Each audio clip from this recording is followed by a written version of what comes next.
Billionaire gives black cards to 4 women to test greed. But his maid's purchase for her sick child left him in tears. Billionaire gives black cards to 4 women to test greed. But his maid's purchase for her sick child left him in tears. What happened next shocked everyone, especially him. For 3 seconds, silence filled the penthouse. 4 identical black cards lay on a glass table, shining under the city sunlight like weapons disguised as gifts. No limits, no tracking alerts. No spending caps, just pure access to wealth and one simple instruction: spend it. Show me who you really are. Marcus Cole had everything money could buy: private jets, global companies, magazine covers. But tonight, he felt emptier than ever. At 48, he was known as one of the most powerful black billionaires in the country, yet every relationship in his life felt fake. Every smile felt rehearsed. Every compliment came with a hidden price tag. Gold diggers, opportunists, pretenders. He was tired, so he decided to test them. Marcus stood by the floor-to-ceiling window, overlooking the city he practically owned. His reflection stared back at him: sharp suit, controlled posture, unreadable eyes. Power radiated from him, but loneliness sat deeper. Behind him, the room held 4 women, each playing a different role in his life. First was Vanessa, his girlfriend, beautiful, loud. Addicted to luxury and attention. She loved posting pictures of private jets more than spending time with him. Second was Claire, his senior executive assistant. Smart, calculated. Always 10 steps ahead. She knew his schedule better than he did, and possibly his weaknesses too. Third was Alina, a socialite he had been seeing casually. She claimed independence but never paid for anything herself. And last, standing near the doorway, uncomfortable and quiet, was Ruth. His maid, Ruth, was in her early 30s. She wore a plain uniform, hair tied back neatly, hands clasped in front of her like she didn't belong in the same room as the others. She had worked in Marcus's house for 2 years, always punctual, always respectful, never asked for anything extra. Most days, Marcus barely noticed her. But tonight, she was part of the test. "Why are we here?" Vanessa asked, flipping her hair impatiently. "You said this was urgent." Marcus turned slowly, his voice calm but commanding. "I'm giving each of you something." He slid one envelope toward each woman. Black, heavy, expensive. Vanessa's eyes lit up instantly. Claire leaned forward with interest. Alina smirked. Ruth froze. "What's this?" Claire asked. "A black card," Marcus replied. "Unlimited, 3 days, no rules." The room exploded. Vanessa gasped. "You're serious?" Alina laughed. "This is insane." Claire's mind was already calculating possibilities. But Ruth's hands trembled as she picked up the envelope as if it might explode. "There must be a mistake, sir," she said softly. "This can't be for me." Marcus met her eyes. "It is." She swallowed hard. "I don't need this," she whispered. Vanessa rolled her eyes. "Oh, please." "Don't act holy." Marcus raised a hand. Silence. "This isn't a gift," he said slowly. "It's a choice." They all listened now. "Spend it however you want. I won't interfere. In 3 days, I'll know everything I need to know." He didn't explain further. He didn't have to. Within minutes, the women were already reacting. Vanessa hugged him quickly and ran off, dialing her friends. Alina smiled, already planning luxury escapes. Claire nodded professionally, hiding her excitement behind control. Ruth stayed behind. She approached him hesitantly. "Sir, may I ask something?" "Yes. If I don't use it, will I lose my job?" That question hit him harder than expected. "No," he replied.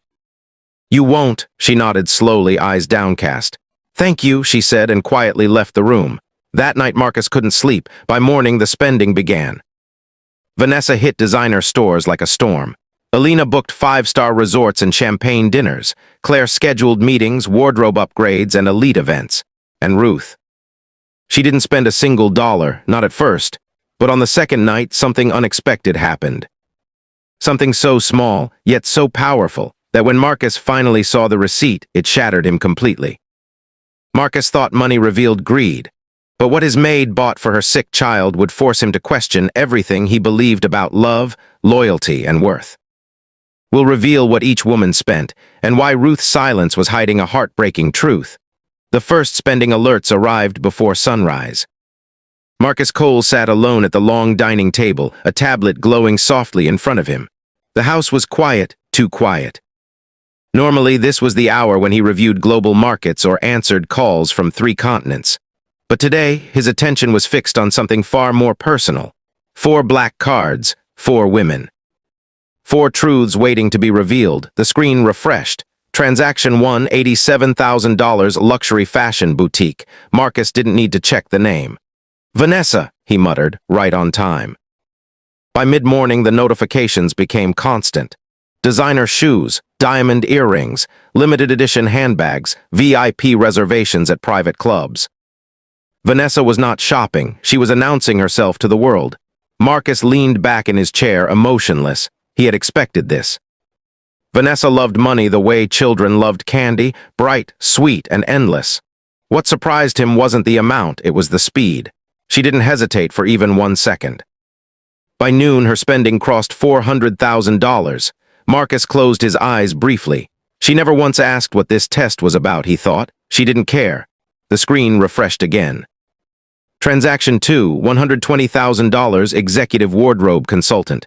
Transaction 3, $65,000 luxury apartment deposit. Marcus's eyebrow lifted slightly. Claire, he said aloud. Claire was smarter, strategic. She wasn't wasting money on obvious pleasure. She was investing, upgrading her image, expanding her reach, positioning herself for more power. She wasn't greedy in a loud way. She was greedy in a dangerous way. Marcus knew that kind well. He had once been one of them. Then came Alina. Her spending was scattered but extravagant. Private island getaway, champagne shipments. Jewelry bought on impulse. She spent like someone who believed the moment mattered more than tomorrow. By the end of the first day, Marcus had seen enough to confirm what he already suspected. Money didn't change people, it revealed them. That night he returned home early. Vanessa wasn't there. Claire had sent a message saying she was busy with something important. Alina was posting photos from a rooftop restaurant tagged with expensive locations. And Ruth. Ruth was in the kitchen quietly washing dishes. Marcus stopped at the doorway and watched her for a moment. She looked tired. Not long day at work tired, but something deeper. Her shoulders slumped. Her movements were slower than usual. Her eyes looked far away. She noticed him and quickly straightened. "Good evening, sir," she said politely. "Good evening," Marcus replied. He hesitated. "Have you used the card?" he asked. Ruth froze for half a second, then she shook her head. "No, sir." Marcus studied her face. "Why not?" he asked. She dried her hands on a towel, avoiding his eyes. "I don't need much," she said quietly. He didn't push. That night, Marcus slept poorly again. On the second day, spending alerts exploded. Vanessa crossed $900,000 before lunch. Alina booked another luxury experience. Claire transferred funds into professional services. Marcus watched it all without reacting, until late afternoon. The screen refreshed. Transaction 4, $48.75, local pharmacy. Marcus frowned. $48. He tapped the transaction. The name attached to the card made his breath catch. Ruth. For the first time since the test began, Marcus felt something shift inside his chest. He leaned closer to the screen. Another transaction followed minutes later. $112.40, children's medical supply store. His heart began to pound. This didn't make sense. Why would a woman given unlimited access to wealth spend less than $200 and on medical supplies? He immediately pulled up the location. A small pharmacy, a modest medical shop. Not even in a wealthy area. Marcus stood up so quickly his chair scraped against the floor. That evening he waited. Ruth returned home later than usual. She entered quietly, her bag clutched tightly to her chest.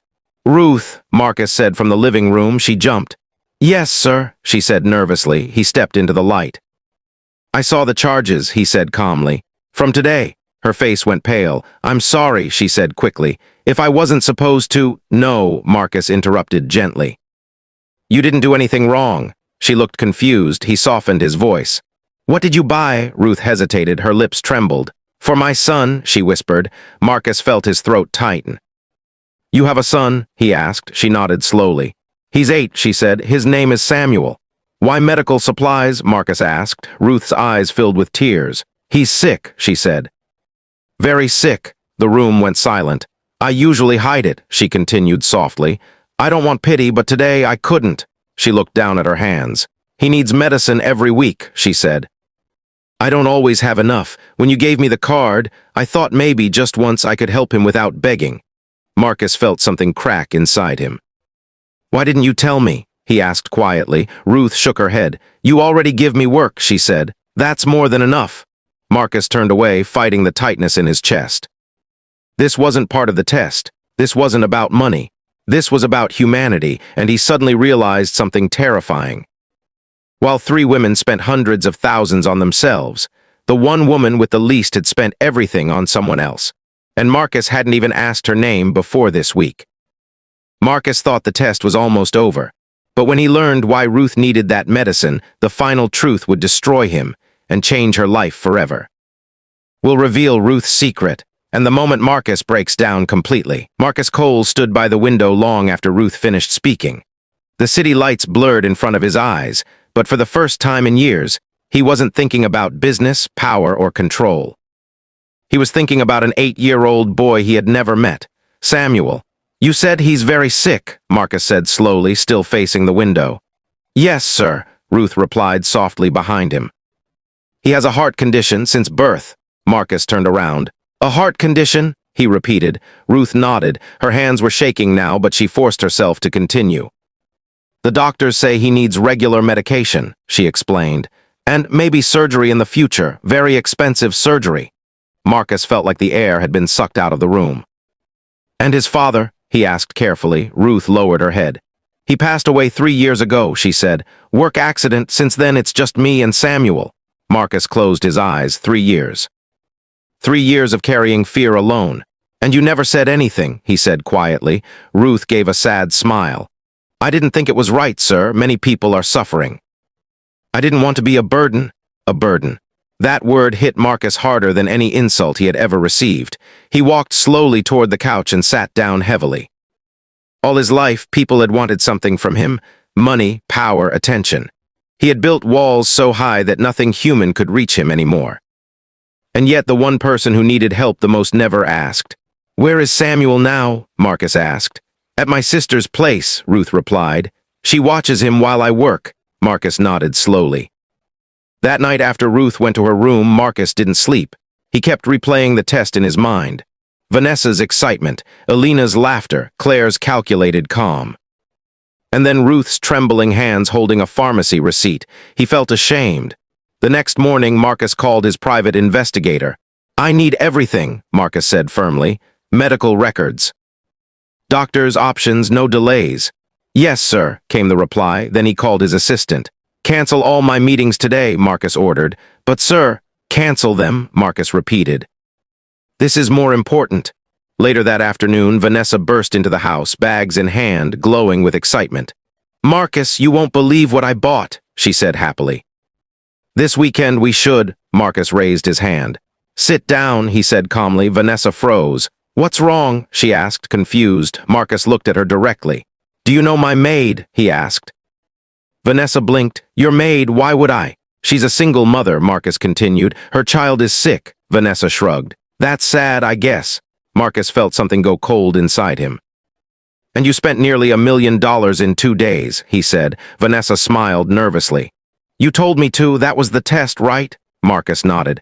"Yes, it was." He stood up. "And you failed." Vanessa laughed, thinking he was joking, but when she saw his face, the laughter died. "What do you mean?" she asked. "I mean," Marcus said slowly, "that you saw unlimited money and thought only of yourself." Vanessa's face hardened. "That's not fair. I'm your girlfriend." Marcus shook his head. "You're someone who enjoys my lifestyle, not someone who understands me." Silence filled the room. "Your card is canceled," Marcus said. "So is this relationship." Vanessa stared at him in shock. "You can't be serious." "I am," Marcus replied. She stormed out, slamming the door behind her. Later that day, Claire arrived. Marcus didn't waste time. "You used the card wisely," he said. "Strategically," Claire smiled slightly. "Thank you." "But," Marcus continued, "you used it for yourself." Claire's smile faded. "Isn't that the point?" Marcus leaned forward. "The point was to see who you are when no one is watching." Claire paused. "And now?" she asked. "Now," Marcus said, "I know I can never trust you fully." Claire nodded slowly. "Fair enough." She stood up and left with dignity. Alina didn't even come in person. She sent a message asking if the card still worked. Marcus didn't reply. By evening, only one person remained in the house. Ruth, Marcus knocked gently on her door. Yes, sir, she said. Ruth, he said, I would like to meet Samuel. Her eyes widened. You want to meet my son?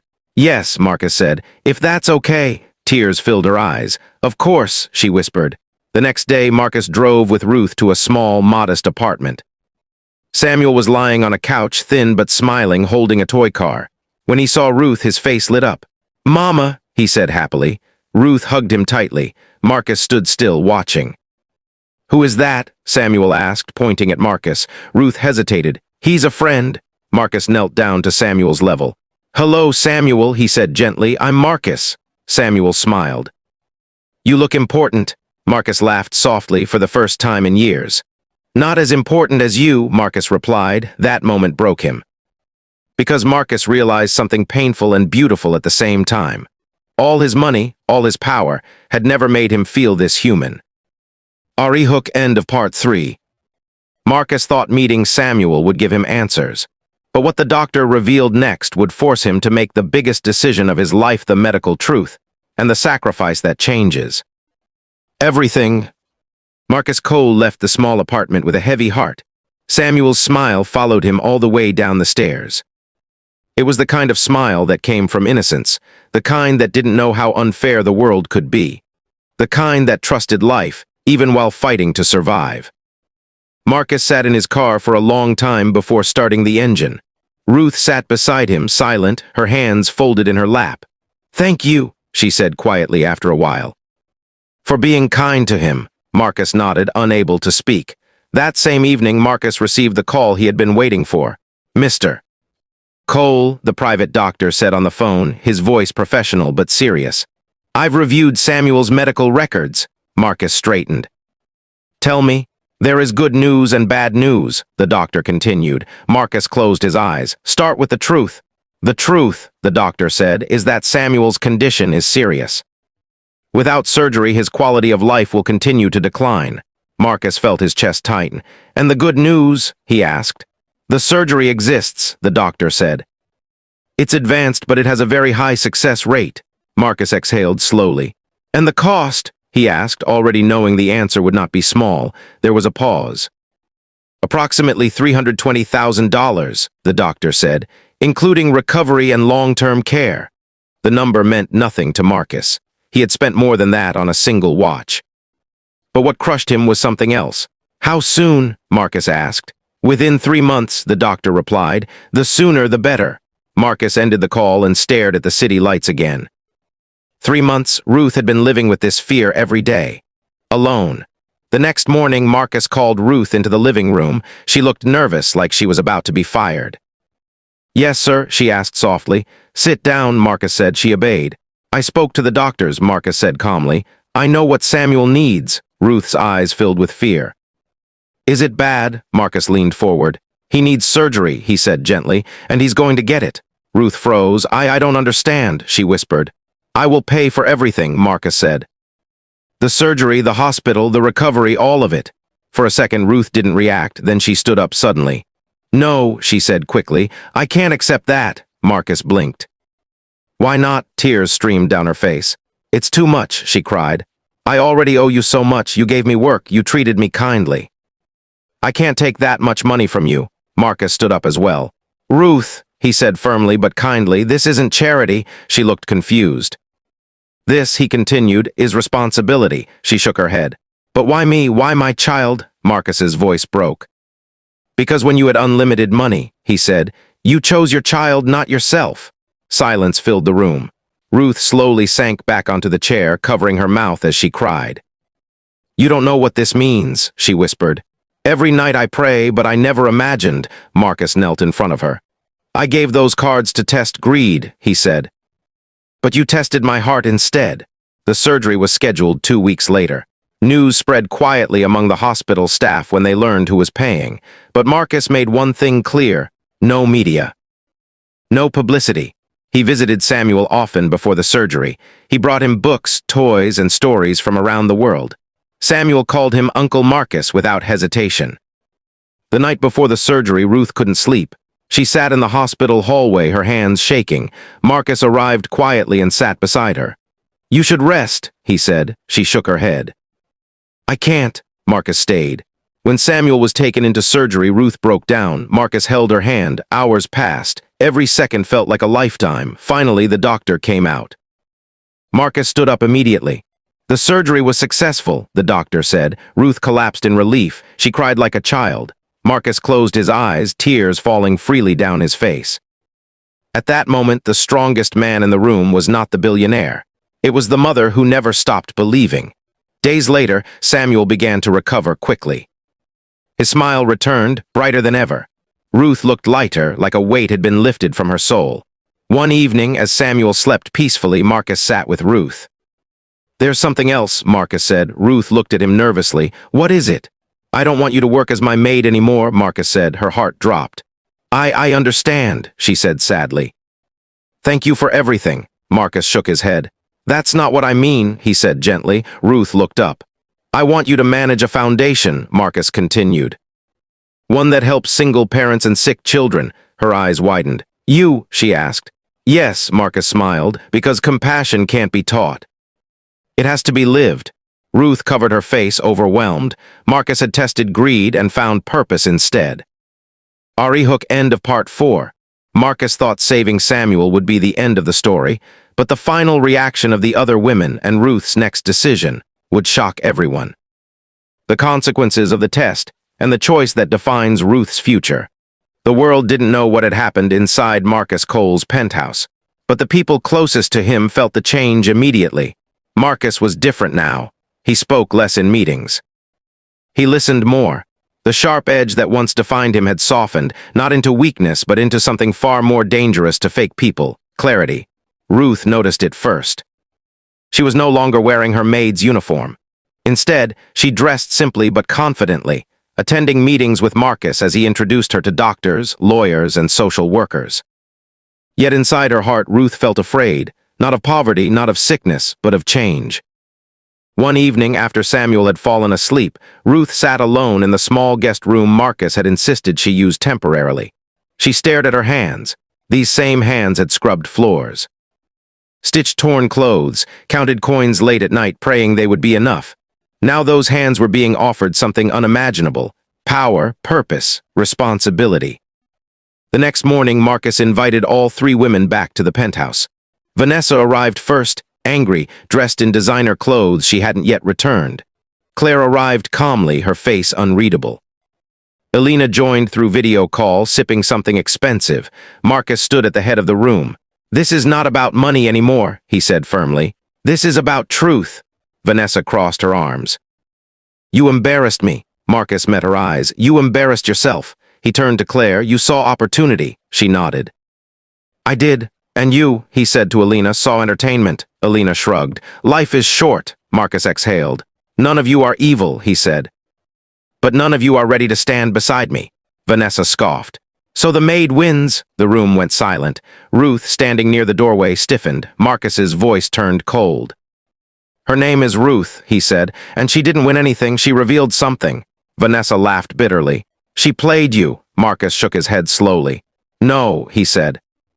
"She showed me who I became without realizing it." Claire spoke next. "So what now?" Marcus answered calmly. "Now I invest my money where it matters." He turned to Ruth. "Ruth," he said, "you don't owe me anything, not loyalty, not gratitude." Ruth swallowed hard. "But if you choose," Marcus continued, "I want you to lead the foundation." "On your terms." The other women stared. Vanessa stood up. "This is insane," she stormed out. Claire nodded respectfully. "You've changed, Marcus," she said. "I hope it's worth it." She left. The call ended with Elena rolling her eyes. When they were gone, Ruth felt her knees weaken. She sat down. "I never wanted this," she whispered. "I only wanted my son to live." Marcus sat across from her. "And he will," he said. "But Ruth, this isn't about money." She looked at him. "This foundation will help thousands of children like Samuel," Marcus said, "but only if it's led by someone who understands pain, not from books, but from life." Ruth closed her eyes. She thought about the women she knew: single mothers, widows, cleaners who worked silently in rich houses, invisible and unheard. "I'm afraid," she admitted. Marcus smiled softly. "So was I once." Weeks passed. The foundation was launched quietly. No cameras, no headlines, just action. Ruth visited hospitals, spoke to families, held crying children. She listened more than she spoke, and slowly something beautiful happened. She stopped feeling small. One afternoon, Samuel ran across the garden, laughing loudly. Ruth watched him, tears in her eyes. "He's getting stronger," Marcus said, standing beside her. "Yes," she smiled. "So am I." That evening, Ruth handed Marcus a letter. "What's this?" he asked. "A resignation," she said. Marcus's heart skipped.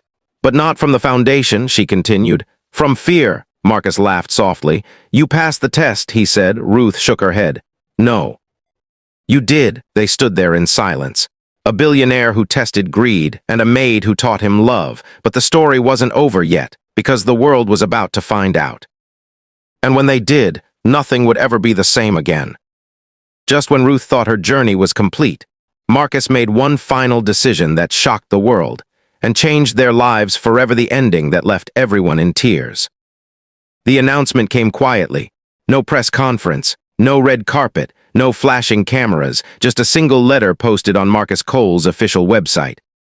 "I have decided to step down from the boards of 3 companies and transfer a significant portion of my wealth into a permanent foundation dedicated to children's health care and single parents. This decision was not made by numbers, but by conscience." Within hours, the internet exploded. Business analysts were confused. Investors were shocked. Social media was divided. Some called him foolish. Others called him brave. But Marcus didn't read the comments. He was sitting in a hospital garden watching an 8-year-old boy chase butterflies. Samuel laughed freely now, his chest rising easily, his steps steady. Every laugh sounded like a miracle. Ruth stood beside Marcus, her hands folded calmly. "I never imagined this life," she said softly. Marcus smiled. "Neither did I." A week later, Marcus made one more decision, one that shocked even his closest advisors. He called a meeting. Ruth sat quietly at the end of the table, nervous but composed. "I'm transferring majority control of the foundation to Ruth Ackafer," Marcus announced. The room went silent. "She will have final say on funding programs and outreach," he continued. "Effective immediately." A lawyer hesitated. "Sir, she doesn't have formal training." Marcus nodded. "She has something better." He looked at Ruth. "She has lived the problem." Ruth's eyes filled with tears. "I don't deserve this," she whispered later. Marcus shook his head. "None of us deserve kindness. That's what makes it powerful." Months passed. The foundation grew. Children received surgeries. Single mothers received training. Hospitals received funding. And Ruth. She never forgot where she came from. She visited cleaning staff. She sat on hospital floors. She listened. One day, a journalist finally found her. "Do you think this would have happened if you had spent the card differently?" the journalist asked. Ruth smiled gently. "I didn't spend the card," she replied. "I spent my heart." The story went viral. People around the world shared it, not because of the billionaire, but because of the maid. Vanessa posted cryptic messages about betrayal. Claire wrote a quiet post about lessons learned. Elena disappeared from the spotlight. And Marcus found peace. One evening, as the sun set, Ruth joined him on the terrace. "Do you ever regret the test?" she asked. Marcus thought for a moment. "I regret that I needed one," he said honestly. Samuel ran toward them holding a drawing. "It's us," he said proudly. "Me, Mama, and Uncle Marcus." Marcus's eyes filled with tears. Years later, people would still tell this story, about a billionaire who tested greed, about 4 women given everything. And one maid who chose love, not because she was perfect, but because she was human. And in the end, that was the greatest wealth of all. Sometimes the smallest purchase reveals the biggest heart. And sometimes, the one you overlook is the one who changes everything.